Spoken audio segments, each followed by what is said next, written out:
Hello Mila, hello Jack. Hello everybody else who's watching. Welcome to Storytime with Grandad. Today's book is from the Clangers and it's Clangers, the Tablecloth. The earth, where you and I live, is a warm place.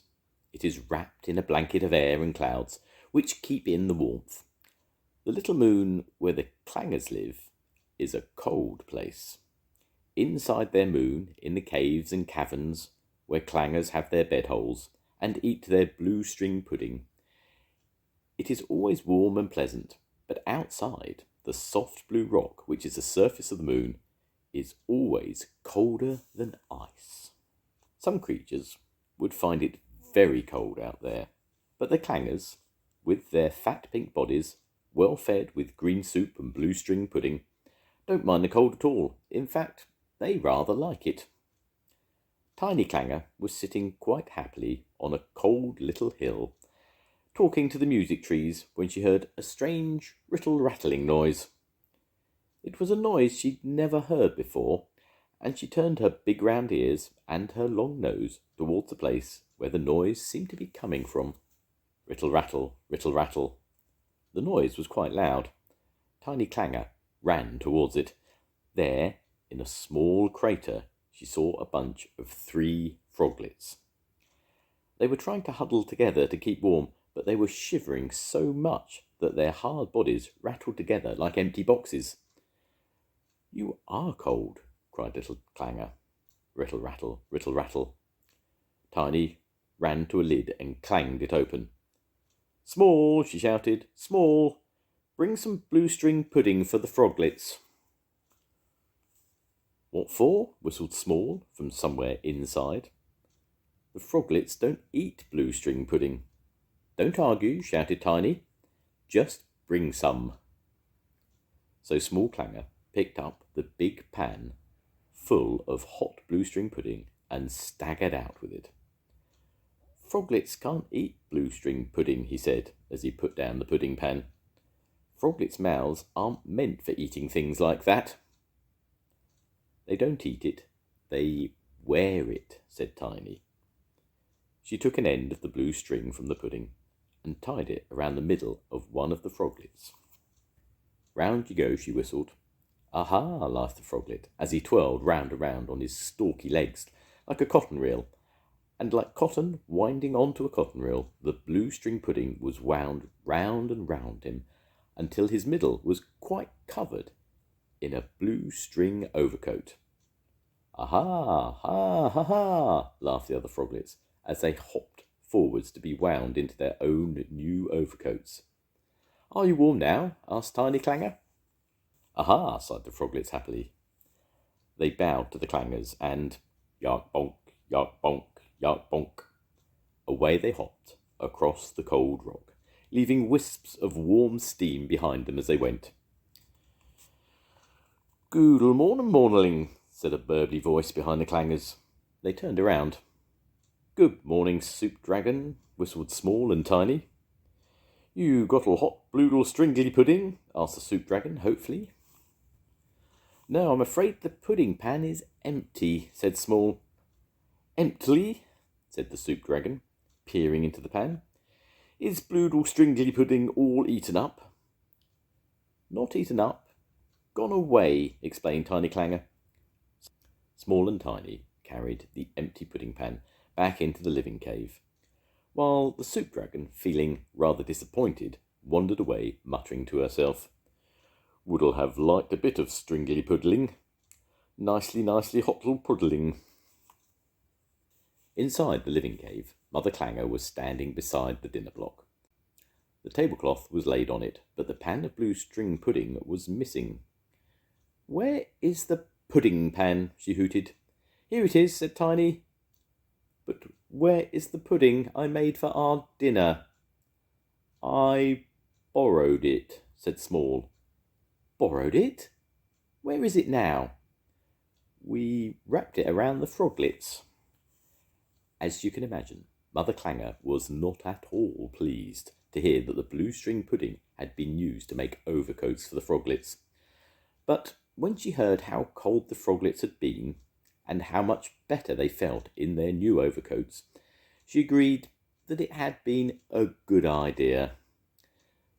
She took the pan away to make some more pudding for their dinner. The soup dragon, still muttering about not having had any blue string pudding, was wandering through a grove of copper leaf trees. Suddenly, she saw something interesting. She stopped muttering and watched a line of 3 froglets hopping through the trees. 3 rather fat froglets wearing blue and white overcoats. Interesting, she said to herself, and to the froglets she said, "Good morning, froglets. Nicely overcoatals." The froglets, being very polite, stopped and bowed to the fruit dragon. "Yes, indeedly," said the soup dragon, who was more interested in the overcoats than the froglets. She reached out her long neck and just nibbled an end of blue string that was hanging from one of the froglets. Yark bonk! The froglet hopped away, but as the soup dragon still held on to the end of the blue string, it unwound like cotton off a cotton reel, and the froglet turned round and round as yark bonk, yark bonk, yark bonk. It hopped away, leaving a trail of blue string pudding over, under, and around the soup dragon. The soup dragon reached out for another end of pudding, and another froglet began to unwind. Soon the overcoats on all 3 froglets were quite unwound, but the soup dragon was quite wound up. In fact, she looked a bit like a parcel, tied up tight with lots and lots of blue string. Yark bonk, yark bonk, yark bonk. The froglets hopped away. But the poor soup dragon, quite unable to move, could only shout for help. Helpful me! I'm woundled, roundled, uply and downly and stringly puddling. Helpful! Small and Tiny heard her cry and ran out to help her. They pulled away the sticky blue strings, and the soup dragon, feeling very cross, was able to escape. "I don't like stringly puddling," she muttered as she tramped her way back to the soup wells. Rattle, rattle. "Look, the froglets are cold again," whistled Tiny. "We must make them some new overcoats." "What with?" asked Small. "The blue string pudding is all chopped up." "I know," hooted Tiny. She ran back into the living cage. She grabbed the big tablecloth and pulled it off the dinner block. She picked up Mother Clanger's scissors and ran back to where the shivering froglets were lying. Small Clanger held the cloth while Tiny skillfully snipped 3 large pieces out of it. She lifted one of the pieces and wrapped it around one of the froglets. Because the froglet was sticky with blue string pudding juice, the cloth stuck to him. "There," said Tiny proudly. "That is a real froglet's overcoat." The 3 froglets were delighted with their new coats. They bowed to say thank you to the Clangers, and warm again at last, they hopped away through the caves. Yark bonk, yark bonk, yark bonk.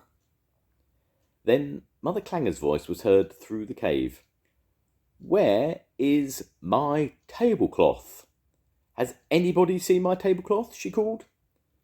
Small Clanger carefully folded the remains of the tablecloth, and they ran to the living cave. "We borrowed it," explained Small Clanger. "Because the froglets were cold?" asked Mother Clanger. "That's right," said Small. Mother Clanger reached out for the tablecloth. She held it up. "Eek!" she hooted. "It's all holes." "We made overcoats for the froglets," explained Tiny. "Out of the tablecloth?" "That's right," said Small. "So now it isn't a tablecloth any more," wailed Mother Clanger. "It's a lot of holes. You are bad Clangers. I've cooked more blue string pudding for your dinner because you wrapped froglets in the first lot, and while I was doing that, you chopped up my tablecloth and wrapped them in it." "They were very cold," said Tiny. "You are very bad," hooted Mother Clanger. "Nobody will have any dinner until there is a proper tablecloth on the dinner block." She picked up the pudding pan and marched away through the caves. Small Clanger, Tiny, and their father, Major Clanger, stood and looked at each other. They were hungry for dinner, but they didn't know what to do. "Listen," said Small. "Listen," said Tiny Clanger and Major Clanger. From far away, in the distance, they heard a sort of singing, whizzing sound mixed with faint, harsh voices. "Quick!" they shouted, and they ran up to the surface. This time, they didn't clang open one of the lids and jump out, which is what they usually did. This time, they stopped under a lid, very carefully lifted it a little way, and peered out through the crack. Coming down from the sky, on a cushion of retro rocket fire, they saw a gleaming space module. They watched it land on its springy stilts. After a moment of silence, a door in the side of the module opened, and very slowly a creature climbed out. It was a most extraordinary creature. The Clangers had never seen anything so strange. It had long, lumpy legs, a long body and long arms, and on top of its body it had a big round head with a window in it. Its body was so bright and silvery that the Clangers thought it must be wearing clothes, which covered it all over, and decided that the big head was a sort of helmet. The creature reached back into the module to bring out some long objects. All the time, the Clangers could hear the radio chattering away in a strange language. As the creature lolloped clumsily across the blue rock, it stopped and pushed 2 long spikes into the rock. Then there was a click, and the side of one of the spikes sprung up and unrolled a large square patch of material decorated with a pattern of stars and stripes and coloured shapes. The creature stepped back, and as the sound of the radio became music and singing, it solemnly saluted the piece of material. Then it turned and lolloped back to the module. Very quickly it climbed up, closed the door, and in a burst of rocket fire, the module shot up into the sky and hurtled away. "Didn't stay very long," said Tiny Clanger as they climbed out. "I expect it has several more moons to visit before tea," said Major Clanger. "What do you think this is?" asked Small, looking at the piece of material. "I have no idea," replied Major Clanger. Tiny Clanger looked at it closely. She said, "Well, to me it looks as though it could be some sort of tablecloth." "I think perhaps we should borrow it," said Major Clanger, "just until he comes back for it." The Clangers picked up the material and ran with it into the living cave. Mother Clanger was delighted with the beautiful new tablecloth, and then, at last, they had blue string pudding for dinner. The end. Goodbye, Mila. Goodbye, Jack. I'll see you soon. Goodbye, everyone. Bye.